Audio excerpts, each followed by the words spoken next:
구약성경 825페이지에 있는 시편 34편 15절부터 18절 말씀을 교독하도록 하겠습니다. 15절 먼저 읽어드리죠. 여호와의 눈은 의인을 향하시고 그의 귀는 그들의 부르짖음에 기울이시는 도다.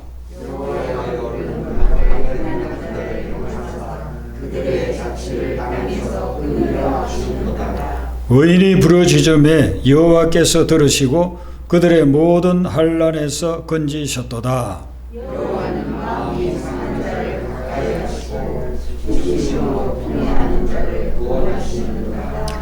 아멘. 역대하 16장에 보면 선견자 하난이라는 분이 나옵니다. 선견자는 선지자를 이야기합니다. 그리고 남유다 왕국의 왕인 아사 왕에 대한 이야기가 나옵니다. 그 앞에부터 이제 아사 왕에 대한 이야기가 나오는데요. 아사 왕은 초기에 아주 경건하고 거룩한 왕이었습니다. 왕이 즉위하고 난 후에 이스라엘의 타락된 종교, 유대 종교들을 개혁하고 정치를 아주 잘했습니다. 그래서 성경에 보면 10년 동안 전국이 평안했더라 이렇게 나옵니다.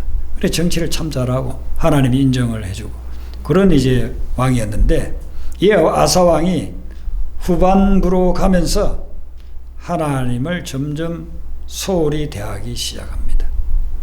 그가 하나님을 의지할 때는 주변에 있는 막강한 군사력을 가진 강대국들이 쳐들어왔어도 하나님이 그가 겸손하고 하나님을 전적으로 의지하는 것을 보고 그 막강한 외국 군대들을 다 물리쳐 줬습니다.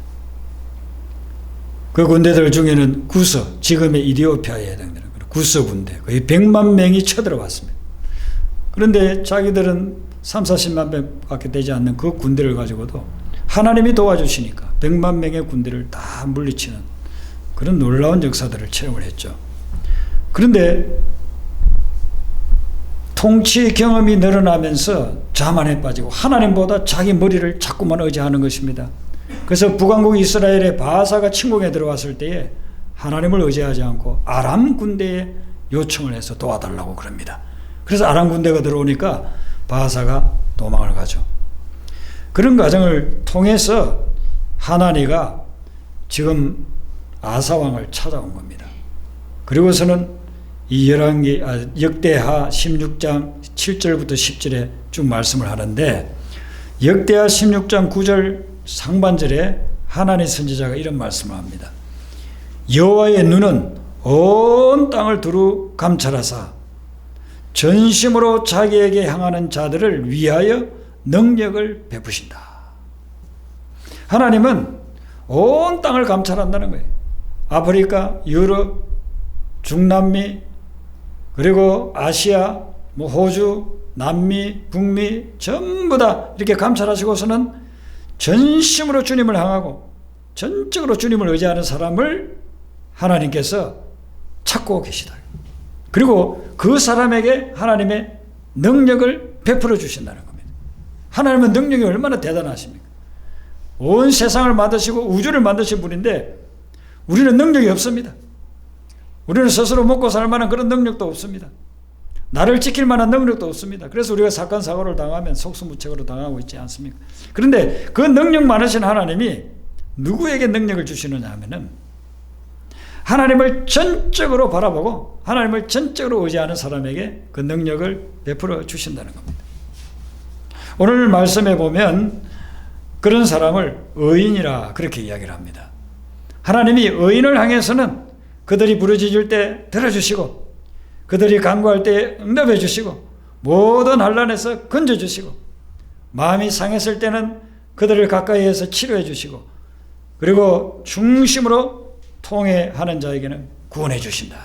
이렇게 말씀을 하고 있습니다. 반면에 하나님을 의지하지 않고 죄를 지지는 악인에 대해서는 16절에 말씀하시기를 악을 행하는 자를 향하사 그들의 자취를 땅에서 끊으려 하신다. 그리고 완전히 멸망시킨다, 심판한다는 그런 말씀을 주고 있습니다. 그러면 여러분 하나님의 능력을 받고 하나님의 주시는 축복을 받으면서 누릴 수 있는 이 의인은 어떤 사람인가? 또 하나님의 도우심을 받지 못하고 오히려 심판을 받게 되는 악인은 어떤 사람인가? 성경에서는 의인과 악인을 뭐라고 이야기하는가? 그걸 우리는 잘 살펴봐야 됩니다. 여러분이 생각할 때 의인과 악인은 무엇입니까? 어떤 사람을 악인이라고 어떤 사람을 의인이라고 합니까? 우리는 일반적으로 매스컴에 보도되는 것을 보면서 어떤 죄를 지었다, 어떤 뭐 불륜을 했다, 어떤 무슨 살인을 했다 그러면 그 사람이 죄인이라고, 아주 악한 놈이라고, 아주 악한 인간이라고 그렇게 이야기를 하죠. 드러나는 것. 그러나 드러나지 않은 사람은 악하다고 생각하지 않습니다. 나에게 와가지고 맛있는 밥도 사주고 좋은 데 구경도 시켜주고 내가 어려울 때 도와주고 그렇게 하면요 선한 사람, 착한 사람이라고 생각합니다. 근데 그 사람이 한 2, 3년 나한테 그렇게 잘해주다가 나중에 나를 사기치고 내가 평생 모아놨던 돈 다 사기쳐서 빼앗아서 가버리면 그때 우리는 깨닫습니다. 제가 아주 흉악한 악인이구나 그렇게 생각합니다. 드러나지 않았기 때문에 우리는 그 사람이 착한 사람이라고 생각하고 있는데 드러나면 그때야 비로소 저 사람이 악한 사람이구나 그렇게 생각합니다. 그러니까 우리가 생각하는 그 기준은 내가 보기에 악하다고 여겨지는 사람은 악인이고 내가 아직 모르고 있고 감추어져 있으면 그 사람을 선한 사람으로 생각하고 있습니다. 그런데 하나님은 모든 것을 다 알고 계셔요. 나에게 잘못해주는 사람이지만 오히려 선한 면도 있을 수 있고 나에게 잘해주고 있지만 그 사람이 오히려 악한 사람일 수도 있어요. 여기서 얼마 떨어지지 있지 않는 어느 교회에 집사님 한 분이 그 교회에 왔습니다. 와서 너무 신앙생활을 잘하고 교회를 섬기고 교회에 헌신하고 그렇게 하면서 신앙생활을 하니까 목사님이 인정을 해주는 겁니다.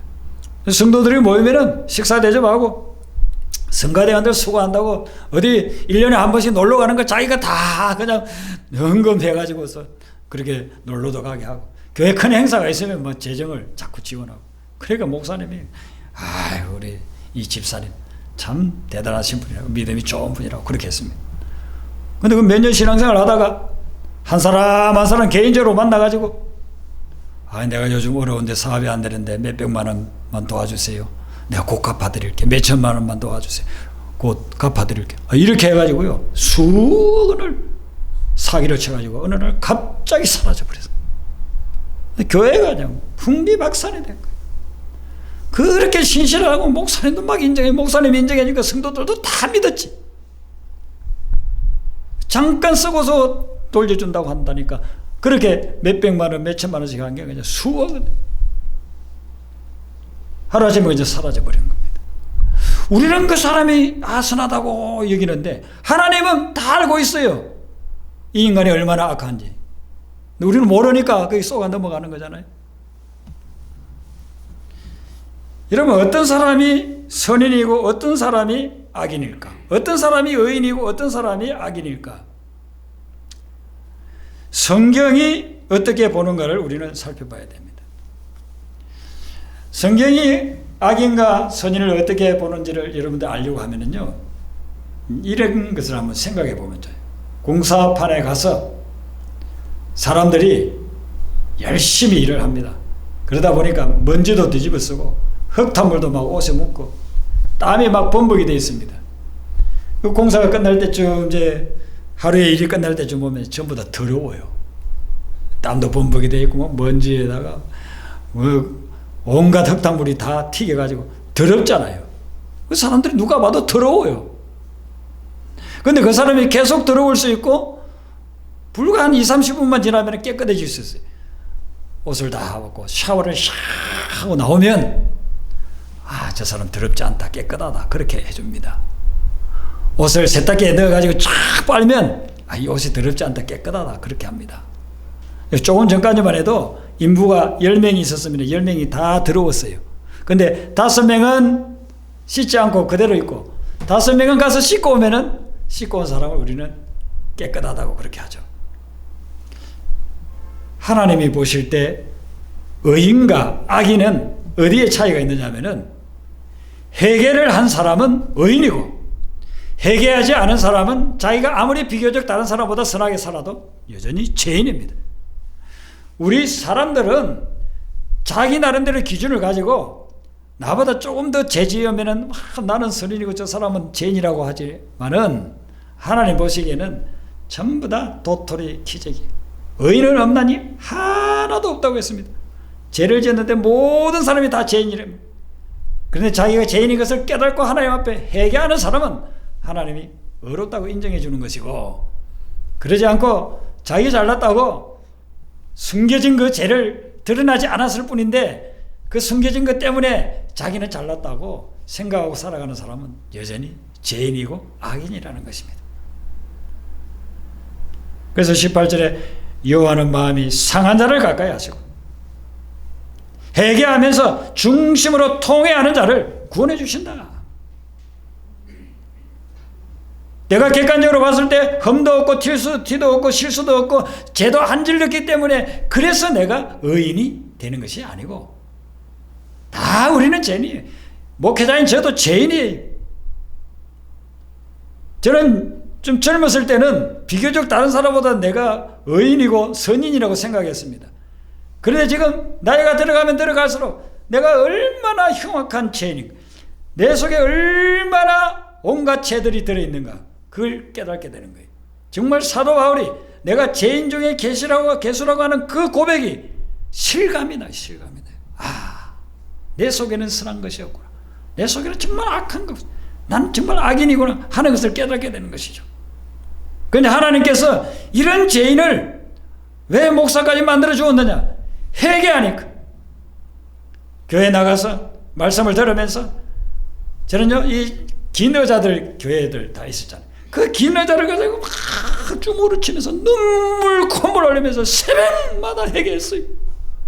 고등학교 1학년이 무슨 죄를 지었겠습니까? 동네 가면은 착한 애라고 효자라고. 그런데 그렇게 칭찬받았지만 교회 와서 말씀을 듣고서 말씀 앞에 나를 다 펼쳐놓으니까 그런 죄인도 없어요. 그래서 제가 회개하고 또 회개하면서 주님 앞에 눈물 콧물 흘리면서 통회 자복했습니다. 주님께서 저의 그 회개를 받으시고 저를 부르셔서 너는 앞으로 목회자가 되라 해서 제가 지금 목회하고 있는 것입니다. 예수님이 바리새인과 세리에 대한 비유를 누가복음 18장에 해주셨어요. 바리새인은 오늘날 우리로 치면은요, 최고로 신앙생활 잘하는 사람들. 그래서 바리새인이 성전에 나와서 오늘날 우리로 치면 교회에 와서 기도를 하는데, 하나님 감사합니다. 저는 죄를 짓지 않았습니다. 저는 저 세리와 같이 죄 지으면서 살지 않았습니다. 나름을 뭐 속인 적도 없고 돈을 훔친 적도 없고 뭐 강도짓 한 적도 없고, 저는 주님 아시다시피 저는 참 거룩하고 선한 사람입니다. 저는 일주일에 2번 금식 기도합니다. 저는요, 수입이 있으면요 11조 하나님 앞에 드립니다. 감사헌금 드립니다. 수련회 안 빠집니다. 특별 집회 안 빠지고요, 40일 새벽 기도하고요, 금식 기도도 합니다. 작정해서 선교지에 가가지고 단기 선교도 하고요, 선교사님들 오면은 제가 대접해 드리고 있습니다. 하나님, 제가 얼마나 멋집니까? 하나님 보시기에도 제가 참 멋지죠. 제가 어렵죠. 이렇게 기도하고 있는 거예요, 바리새인은. 근데 세리는 성경에 보면 멀리 서서 있어요. 성전에 기도하러 왔는데 성전 가까이 가지도 못하고 멀리 서가지고 고개를 숙였다고 했어요. 하늘을 쳐다볼 면목이 없어요. 고개를 숙이고 자기 가슴을 막 치면서 하나님 나를 불쌍히 여겨주셔서 나는 죄인입니다. 죄인입니다. 나는 죄인 중에 개수입니다. 그렇게 하면서 막 가슴을 치면서 울고 있는 겁니다. 예수님이 이 말씀을 하고 난 후에 뭐라고 이야기하느냐면, 너희들이 보기에는 어떻게 생각하냐?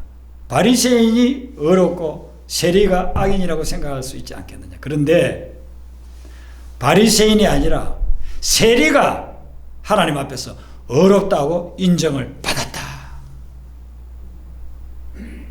객관적으로 볼 때는요, 세리는 요즘으로 치면은 세무서원이잖아요. 세금을 10만 원만 받아야 되는데 50만 원, 10만 원은 나라에 바치고 40만 원은 지가 해먹는 거예요. 얼마나 흉악무도하네. 그 당시 지금처럼 잘 사는 사람들도 아니고 다 가난하게 사는 사람들, 그 가난한 사람들 돈을 착취해가지고 자기는 호의호식하고 먹고 사는 사람이 세리예요. 그래서 세리가 얼마나 큰 죄를 지었겠어요. 바리새인은 그런 죄 하나도 짓지 않았다고요. 그런데 하나님이 보시기에는 바리새인이 아니라 세리가 어렵다는 겁니다.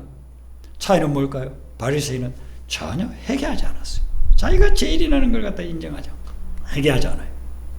그런데 세리는 자기 가슴을 치면서 나를 불쌍히 여겨주세요. 저는 죄인입니다. 자기 죄를 깨닫고 회개할 때 하나님은 그 사람을 어렵다고 인정해 주는 것입니다. 그러므로 세상의 모든 사람은 두 부류로 나눕니다. 회개하는 죄인과 회개하지 않는 죄인인 것입니다. 회개하지 않는 죄인이 더 고개를 빳빳하게 들고 더 큰 소리 치면서 살아가고 있습니다. 세상에서는. 그러나 하나님은 그들을 악인이라고 합니다. 그러나 회개하는 죄인은 어떤 죄를 지었더라도 용서해 주시면서 그를 의인이라고 인정해 주신다는 것입니다. 그러면 여러분들이 과거에 지금까지 살아오면서 얼마나 많은 죄를 지었는가, 그것 때문에 주눅들지 마시고 그것을 하나님 앞에 통해 잡아가면서 회개하시기 바랍니다. 회개하면 하나님은 그때부터 여러분들을 어렵다고 인정하시면서 오늘 15절, 17절, 18절에 있는 이런 축복을 우리에게 주신다는 것입니다. 15절에 보면은 여호와의 눈은 의인을 향하시고 그의 귀는 그들의 부르짖음에 귀를 기울여 주시고, 여러분들이 기도할 때 귀를 기울여 주시고, 17절에 의인이 부르짖음에 여호와께서 들으시고 그들의 모든 환난에서 건지시는도다. 18절에 여호와는 마음이 상한 자를 가까이 하시고 중심으로 통회하는 자를 구원하시는도다. 마음이라는 말씀이 나오죠. 하나님께서 우리 인간을 창조하실 때 짐승들, 동물들하고 다르게 창조했습니다. 외행적으로 보면 짐승이나 동물이나 뭐 또 우리 인간이나 차이가 없죠. 살아서 움직이다가 죽으면 다 썩어 없어지잖아요. 근데 하나님은 짐승들이 가지지 못한 것을 우리 인간에게 특별하게 하나 주었습니다. 그게 뭐냐면 하나님의 형상입니다. 하나님의 형상은 겉으로 보이는 우리의 얼굴 모습이 하나님의 모습인데 그게 아니에요.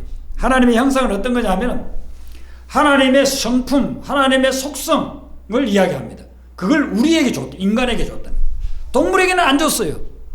하나님의 성품, 하나님의 속성 중에 동물에게는 안 줬는데 우리에게 준, 우리 인간을 만들고 나서 사람에게 준 그것이 뭐냐면 하나님의 형상이에요. 하나님의 형상은 뭐냐면요, 지식. 여러분, 동물도 인지하는 게 있지만 인간이 가지고 있는 그런 지식이나 지혜가 없어요. 근데 그 지식, 그것이 하나님의 형상 중에 하나. 또 의지, 어떤 것을 결단하고 추진해 나가는 것.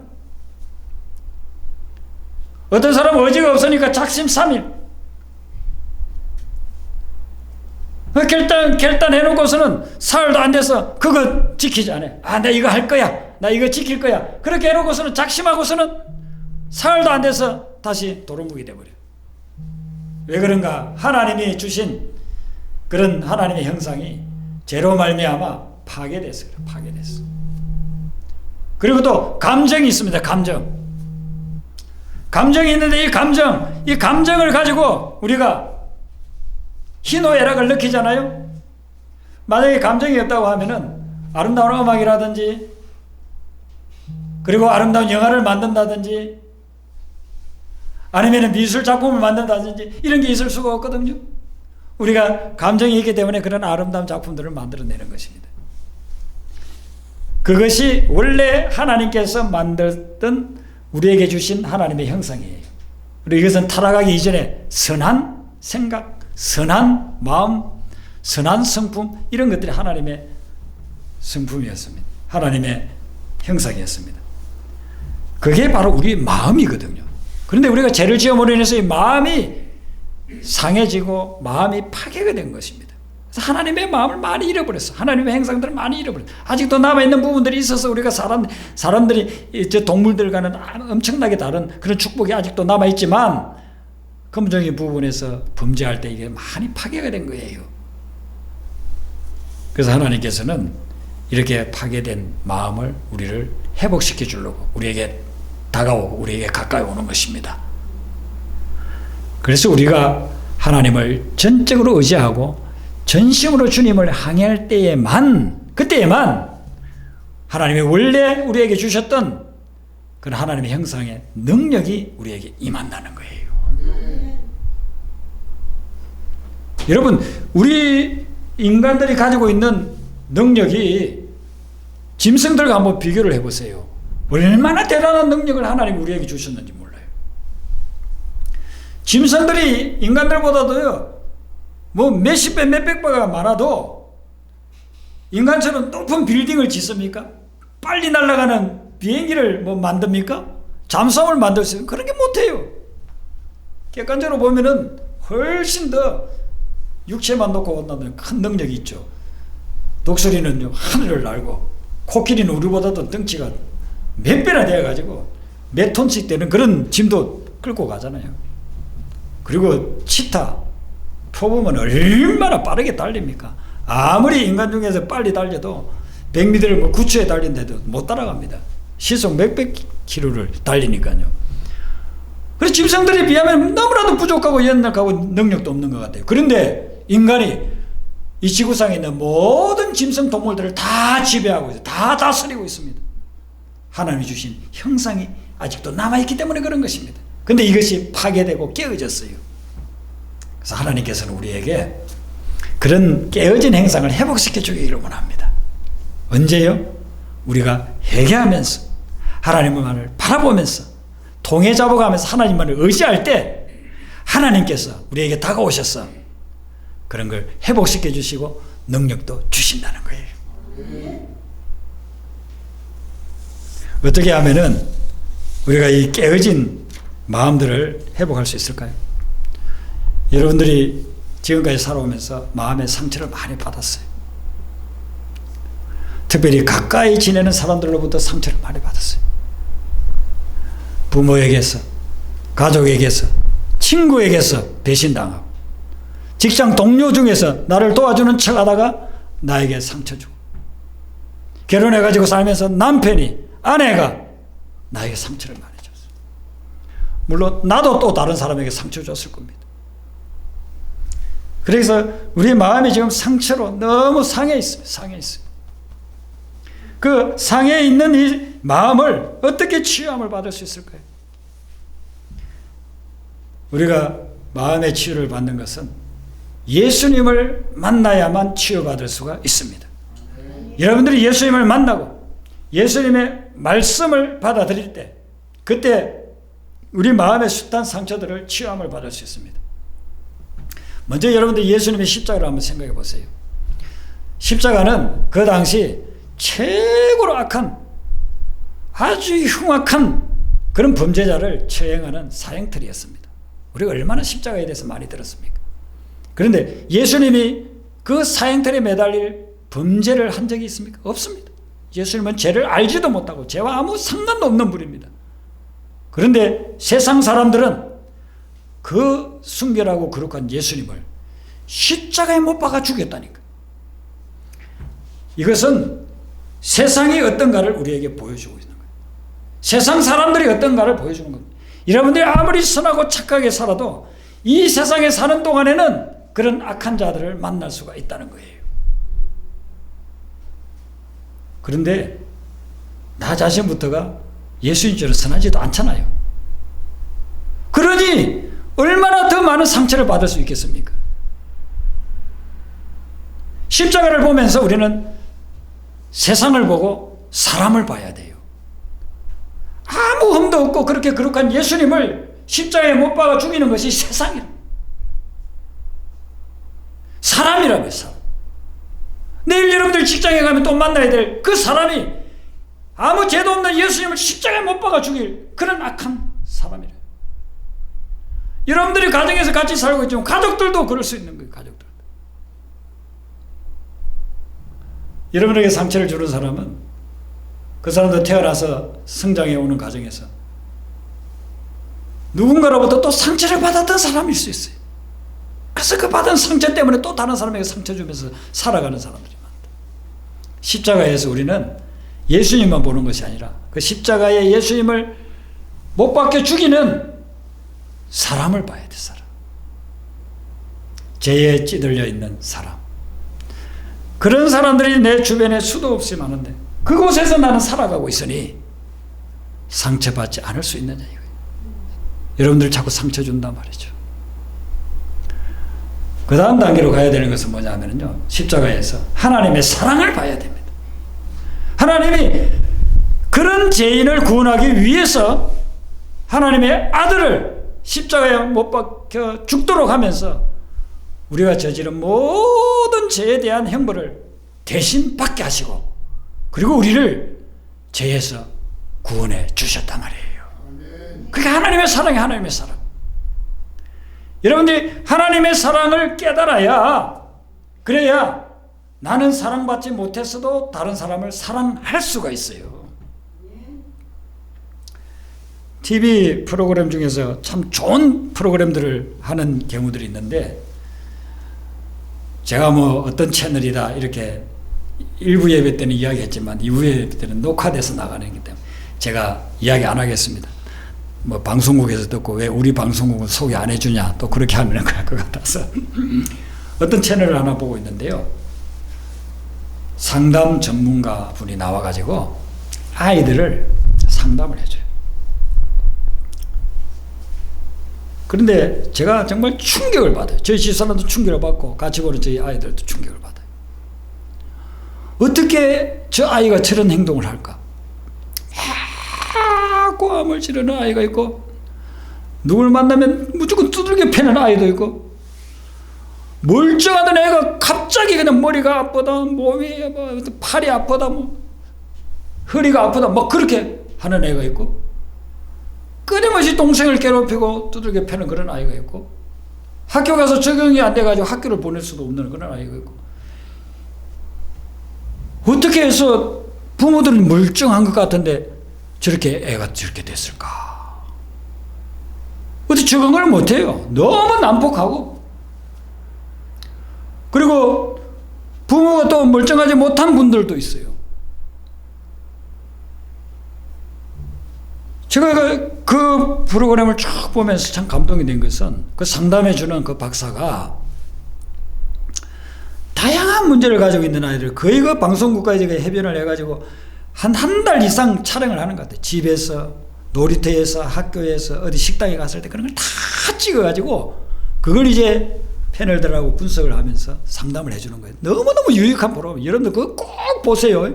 예, 꼭 인터넷에 찾아가지고 보세요. 자녀들을 키웠던 부모들은 내가 저걸 우리 아이들 딸 낳기 전에 봤더라면, 어릴 때 봤더라면 얼마나 좋았을까. 내가 제대로 자녀들을 키웠더라면 정말 자녀들을 제대로 잘 키웠을 텐데. 이런 후회하는 부모가 너무너무 많아요. 그 댓글들 보면. 그렇게 장기간을 관찰을 하면서 하나하나 상담을 해주는데요, 케이스 바이 케이스 제가 수십 편을 봤습니다. 수십 편을 봤는데 왜 저 아이가 저렇게 됐을까? 부모들은 멀쩡한 가정에서 태어나가지고 자기들 원하는 거 다 해줘요. 좋은 집에서 살아요. 그런데 애가 난폭해지고 막 말할 수 없는 욕을 어디서 배워왔는지 그런 욕을 하고 부모를 향해서 물건을 던지고 애들을 두들겨 패고 그런 아이가 됐는가? 제가 유심히 보고 또 상담하는 걸 쭉 보면서 제가 딱 캐치한 게 하나 있어요. 그건 뭐냐면은 그 애들이 사랑을 받지 못했기 때문에 그래요. 핵심적인 이유, 사랑을 받지 못했기 때문에. 그러면 이럴 수 있어요. 부모님들이 멀쩡해요. 그 애를 사랑해줬어요. 원하는 거 다 해주고 뭐 가자는데 다 데려가지고 다 해줬어요. 근데 왜 사랑했네?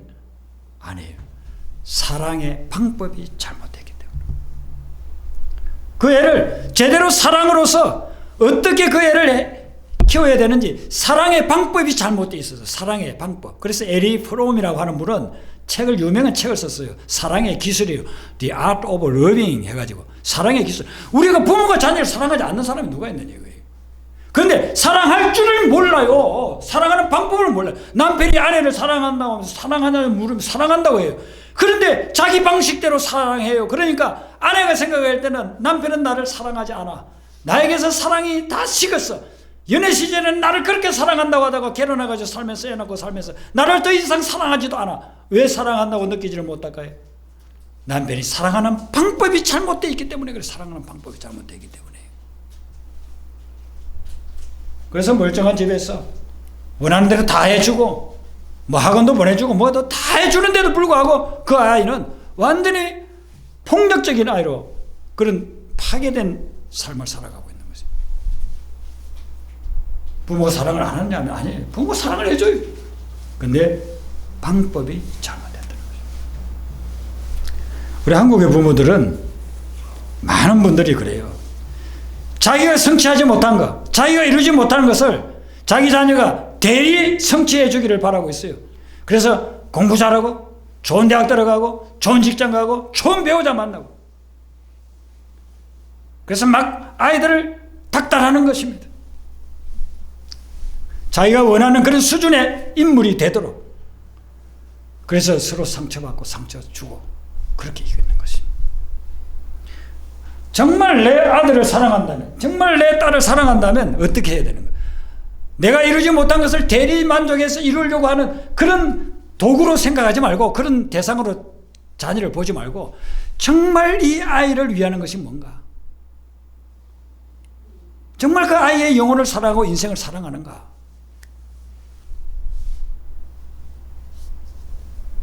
어떤 집안에는 가보면은요, 다 좋은 대학 나왔어. 그래서 좋은 대학을 못 나오면은 사람 취업을 안 해. 교회를 안 다니느냐? 교회 집사 권사 장로라 말이에요. 근데 그 집안에는 뭐 사촌이고 뭐 족하고 할 거 없이 다 좋은 대학을 나와야 돼. 그래서 그러지 못한 사람들이 엄청난 상처를 받고 정신적인 질병으로 고통을 당하고 있는 거예요. 가족들 모이면 만날 하는 말이 그거예요. 세상에서 얼마나 좋은 직장에 들어가냐, 좋은 대학에 들어갔냐, 좋은 어떤 배우자를 만나느냐. 그러니까 세상의 성공의 어떤 도구, 나를 이렇게 성공한 사람으로 보여줄 수 있는 도구야, 자녀들은. 여러분, 좋은 대학을 나왔다고 다 행복합니까? 좋은 직장을 들어갔다고 다 행복합니까? 좋은 대학 나오고 좋은 직장을 나온 사람들 중에서 불행한 사람들이 얼마나 많습니까? 왜 그럴까요? 사랑을 하지 않기 때문에, 또 사랑하는 방법을 모르기 때문에 그런 것입니다. 주님께서는 마음이 상한 자를 가까이 하러 온다고 했어요. 그래서 우리가 주님께 또 하나님 말씀을 통해서 사랑이 무엇인지를 배워야 되고 사랑하는 방법을 배워야 됩니다. 그렇게 주님이 가르쳐주는 방법대로 사랑할 때 그때에 그 영혼에 치유와 변화의 역사가 일어납니다. 가족이 얼마나 서로 사랑해야 되는 공동체입니까? 그런데 가족 안에서 얼마나 많은 상처를 받으면서 살아가고 있습니까? 딸 아이를 하나를 키우는데 이분이 딸을 어떻게 사랑해야 될지를 모르는 거예요. 그래서 이렇게 상담을 하다가 하는 말이 뭐냐면은 자기는 어렸을 때 자기 집안에 아버지, 어머니, 할머니 있었는데 자기 뭐 6남매가 7남매가 있었는데 오빠 하나 있고 전부 다 여형제였다고 해요. 그런데 할머니도 아버지도 남자밖에 그 집안에서는 사람이 아니야. 여자들은 사람 취급을 못 받았다는 거예요. 어릴 때부터 아버지 사랑을 한 번도 받아본 적이 없다는 거예요. 아버지는 맨날 술 마시고 어릴 때부터 초등학교 다니면서 알바를 해서 돈 벌어다 주면 그거 가지고 혼자서 다 쓰고 다니고, 그리고 여자들은 사람 취급을 하지 않고, 그러다가 어떤 소개로 남자를 만났는데 그 남자하고 관계 속에서 너무나도 다 상처를 받고 폭력을 당해가지고 사진을 찍어놨는데 입술이 다 터지고 얼굴이 다 터지고 피를 철철 흘리고, 그래서 같이 살 수가 없어서 헤어졌어요. 얼마 후에 그 남자는 사고가 나가지고 죽고, 딸을 사랑하고 싶은데도 자기가 한 번도 사랑을 받아본 적이 없으니까 그 딸을 사랑을 하지를 못한다는 거예요. 그러면서 막 펑펑 울어요. 어떻게 보면 오늘날 우리의 현실이라고 볼 수 있지 않습니까? 그 사람만의 특별한 현실이 아니에요. 정도만 차이가 좀 있을 뿐이지, 나를 가장 사랑해 줘야 될 부모가 나를 사랑해 주지를 않았어요. 그러니까 내가 사랑을 모르니까 내가 결혼해 가지고 내 자녀를 사랑해야 되는데 또 사랑하지 못해요. 여러분, 그런 아픔들을 우리가 가지고서 살아가고 있습니다. 그런 상처받은 마음을 위로하러 주님이 우리를 찾아오셨어요. 우리가 하나님의 말씀을 묵상하면서 십자가 사랑, 하나님의 사랑, 조건 없는 사랑, 그 사랑을 여러분들이 깨달으시기를 바랍니다. 그리고 그 사랑을 가지고 다른 사람을 사랑해야 됩니다.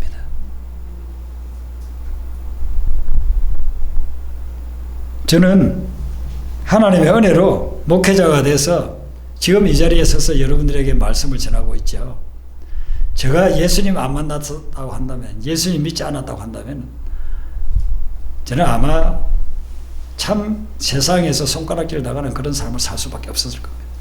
저희 어머님이 연세가 이제 90이 다 돼 가시는데, 제가 거의 매일 같이 전화를 합니다. 전화를 하면 어머니가 그러세요.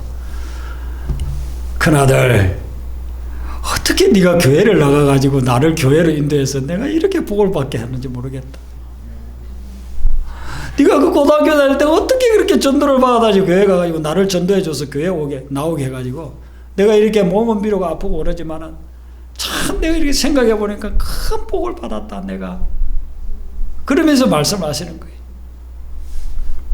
저는 이 예수님의 사랑을 제가 깨달지 못했다고 한다면요, 제가 받았던 너무나도 많은 상처들 때문에 정상적으로 살아갈 수가 없는 사람이에요. 저는 어릴 때 너무나도 많은 상처들을 받았어요. 근데 예수님을 만나고 나니까요, 저에게 상처 준 사람들이 다 용서가 되더라고요. 다 용서하게 되더라고요. 용서를 하니까 제 속에 있던 상처가 다 치유가 되더라고요. 그래서 우리는 하나님의 사랑을 깨닫고 하나님이 나를 구원해 주시기 위해서 독생자 아들 예수를 십자가에 못 박혀 주기까지 하시면서 나를 이렇게 사랑해 주시구나. 그걸 깨닫고 나에게 상처 준 사람을 내가 용서하게 되면 내 속에 남아있던 모든 상처들이 깨끗이 치유가 된다는 겁니다.